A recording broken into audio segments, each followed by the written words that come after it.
کرتا تھا اور اس کی نیت یہ ہوتی تھی کہ لوگ میری آواز کو سنیں اور مجھے واہ واہ کہیں، مجھے داد دیں، اور لوگوں نے داد دے دی۔ اب اللہ تعالیٰ ارشاد فرماتا ہے جا لوگوں سے ہی داد لے، آج میرے پاس تیرے لیے کوئی حصہ نہیں ہے، تو جہنم میں جائے گا۔ یہ مسلم شریف کی حدیث۔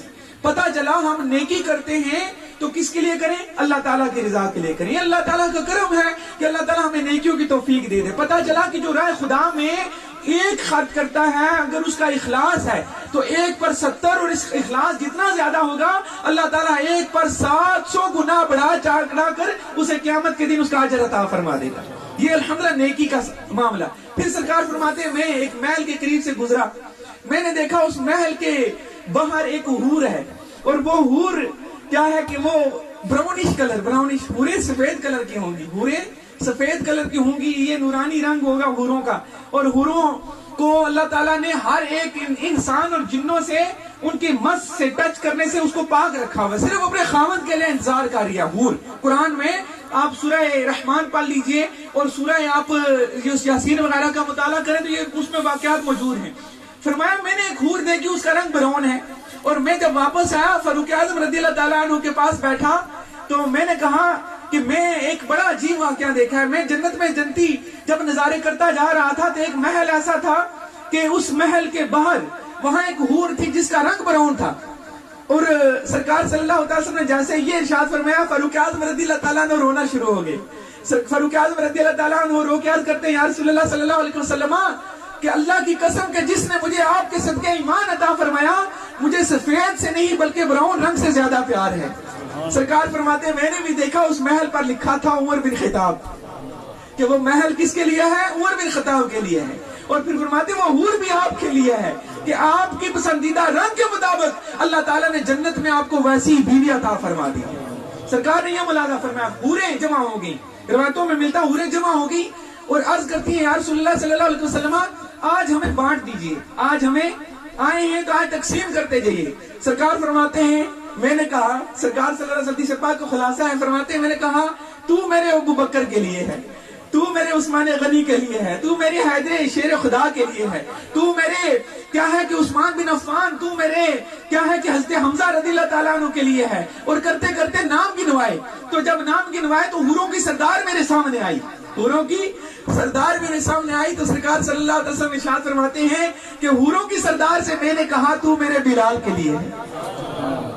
اب وہ کہتی ہے یا رسول اللہ صلی اللہ علیہ وسلم یہ سارے جن کو خاوند ملے سفید رنگ والے اور پیارے پیارے ان کے رنگ ہیں، اور بلال رضی اللہ تعالیٰ ان کا رنگ کالا، یہ آپ مجھے عطا فرما رہے۔ سرکار فرماتے ذرا ٹھہر میں پہلے اپنے بلال سے پوچھ لوں وہ بھی تجھے پسند کرتا ہے یا نہیں کرتا ہے۔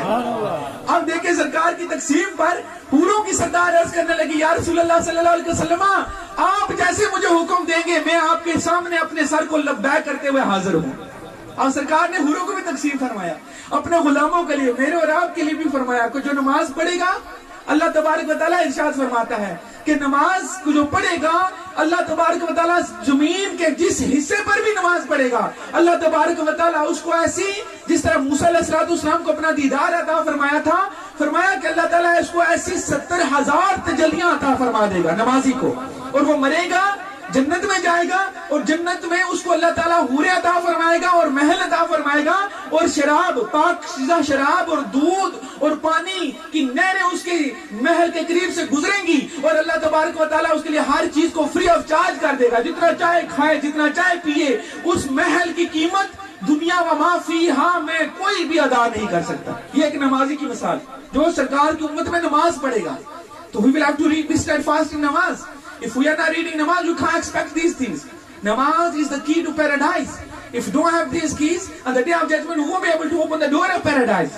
Or, if somebody have a key with a 4 teeth on, 4 teeth, 5 teeth ہوتے ہیں، مطلب نماز کے 5 نمازیں ہیں، ہمارا ایک تالا ہے، یہ تالا جو ہمارے گھر کا وہ ایسے اس چابی سے کھلتا ہے جس میں 5 دانت ہوتے ہیں، 5 دانت ہیں، اب ہم اس کو لگائیں 4 دانتوں والی، وہ کہاں کھلے گا؟ نہیں کھلتا نا، نہیں کھلے گا۔ اب ہمیں پتا چلا کہ نماز جنت کی جو کنجی ہے جو پوری 5 نمازیں پڑھے گا اللہ تبارک و تعالیٰ اس کو قیامت کے دن، حدیث پاک کا خلاصہ ہے، اس کے ہاتھ میں کنجی دے دے گا اور وہ جا کے جنت کے دروازے کو کھولے گا اور اپنے محل کے اندر داخل ہو جائے گا۔ جس کے پاس پوری 5 نمازیں ہوئی، جو 4 نمازیں پڑھتا ہے وہ بے نمازی ہے، یہ یاد رکھیں۔ فقہ کا مسئلہ ہے، جو 4 نمازیں پڑھتا ہے وہ بے نمازی ہے، وہ نمازی نہیں ہے۔ جو 3 نمازیں پڑھتا ہے وہ بھی بے نمازی ہے، جو 1 پڑھتا ہے وہ بھی بے نمازی ہے۔ فرمایا جب تک 5 نمازیں پوری نہیں پڑھو گے اللہ تعالیٰ نے جو وعدہ کیا ہے وہ تمہیں نہیں عطا فرمائے گا۔ یہ ہمارے سامنے ہے کہ 5 نمازیں we will be have to stand fast in 5 full نمازیں۔ اب اسی طریقے سے یہ جنت کی چند میں نے جھلکیاں آپ کے سامنے پیش کی۔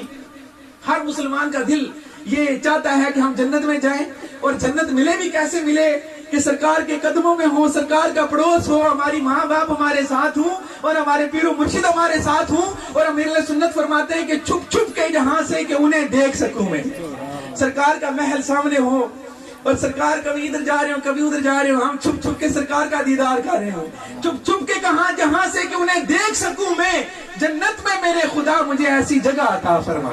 اب یہ دعا ہونی چاہیے، اور الحمدللہ ہمیں یہ ضرور ملے گا، ہمارا ایمان ہے اللہ تعالی ہمیں جنت میں سرکار کے صدقے ضرور سرکار کا پڑوس عطا فرمائے گا انشاءاللہ۔ اب سرکار فرماتے ہیں میں نے جہنم کو ملاحظہ کیا، اور جہنم میں کیا تھا کہ میں نے دیکھا ایک شخص ہے اور فرشتے بہت بڑا پتھر لیے ہوئے ہیں۔ اب ان چیزوں پر ایمان لانا میرے اور آپ کا فرض ہے۔ اگر ہم نے اس پر شک کیا، اگر ہم نے یہ، اور میں نے کچھ دیکھا ہے لوگ حدیث پر بھی یقین نہیں کرتے، میں آپ کو عرض کرتا ہوں لوگ حدیث پر بھی یقین نہیں کرتے، یہ بالکل غلط۔ اور جس کا حدیث پر یقین نہیں ہے، میں آپ کو قرآن اور حدیث کے روح سے بتاتا ہوں۔ اللہ تبارک و تعالیٰ ارشاد فرماتا ہے قرآن پاک میں من یطع الرسول فقد اطاع اللہ۔ اس آیت کی آپ شرح میں چلے جائیں، آپ کو ملے گا کہ جس نے رسول کی اطاعت کی اس نے گویا اللہ تعالیٰ کی اطاعت کر لی ہے۔ اب سرکار فرماتے ہیں کون کہ میں نے دیکھا۔ اب اس پر ایمان لانا میرا اور آپ کا فرض عین، اور شک کرنے کی وجہ سے ہمارا ایمان ضائع ہونے کا بہت زیادہ خطرہ ہے۔ سرکار فرماتے ہیں ایک بہت بڑا، ہم نے دیکھا کہ وہاں ایک شخص لیٹا ہوا ہے، فرشتہ نے ایک بہت بڑا پتھر اٹھایا اور اس کے سر پر دے مارا، پتھر دور جا کے جو فرشتہ گیا اس کو پتھر اٹھانے کے لیے، یہ بندہ جس کا سر پھوٹا ختم لے کے وہ مطلب بالکل سمیش ہو گیا۔ اب اس کے سر کو جب فرشتہ پتھر لے کے آتا ہے اللہ تعالیٰ نے اپنی قدرت کاملہ سے اس کے سر کو دوبارہ ٹھیک کر دیا، پھر آتا ہے پھر مارتا ہے، اور اسی طریقے سے یہ سلسلہ جاری ہے۔ سرکار فرماتے ہیں میں نے دیکھا تو میں ایک دم جبرائیل علیہ السلام سے ارشاد فرمایا یہ کیا معاملہ ہے؟ تو جبرائیل علیہ السلام ارشاد فرماتے ہیں یا رسول اللہ صلی اللہ علیہ وسلم، یہ آپ کا وہ امتی ہے جو کہ نماز کو ترک کیا کرتا ہے، نماز کو نہیں پڑھتا ہے، یہ آپ کے اس امتی کو اللہ تعالیٰ یہ سزا عطا فرمائے گا۔ پیارے اور میٹھے اسلامی بھائیوں، آئیے غور کریں، ہم اسی چیز پر غور کر لیں۔ آج اگر تھوڑا سا سر درد ہو جائے، ٹینشن ہو جائے، ہائی بلڈ پریشر ہو جائے، کسی کو شوگر ہو جائے یا کسی کو اور کوئی مطلب تکلیف ہو جائے تو یقین کریں بے بس ہو جاتا ہے۔ ہے فیور کو لے لیجئے، ہے فیور عام ہے، ہے فیور جس کو ہے نہ اس کو بیچارے کو کوئی نماز پڑھنے میں مزہ آتا ہے نہ کھانا کھانے میں مزہ آتا ہے۔ پتہ چلا کہ معمولی سی تکلیف ہم برداشت نہیں کر سکتے، اتنا بڑا پتھر ہم کیسے برداشت کریں گے؟ تو کیوں نہ ہم آئیے آج اللہ تعالیٰ سے ہم دعا کرتے ہیں یا اللہ ہمیں نمازوں کا پکا پابند بنا دینا، یا اللہ ہمیں نمازوں پر پابندی اور نمازوں پر استقامت عطا فرما دیں۔ ہم اللہ کی بارگاہ میں دعا کریں، ہمارا رب فرماتا ہے مجھ سے مانگ میں دوں گا۔ اب اللہ تعالیٰ کا یہ وعدہ ہے کہ تو مجھ سے مانگ، نمازی بننا چاہتا ہے تو میری بارگاہ میں دعا کیا کر۔ ہم یہ کہتے ہیں نا کہ میں نے یہ کیا وہ ہوا کچھ نہیں ہوا، ہم کچھ عمل شروع کرتے ہیں، کوئی بھی نیک عمل، یاد رکھیں کوئی وظیفہ ہے، سب سے پہلے تو بات ہے مرد کے لیے سب سے بڑا وظیفہ 5 وقت کی نماز جماعت کے ساتھ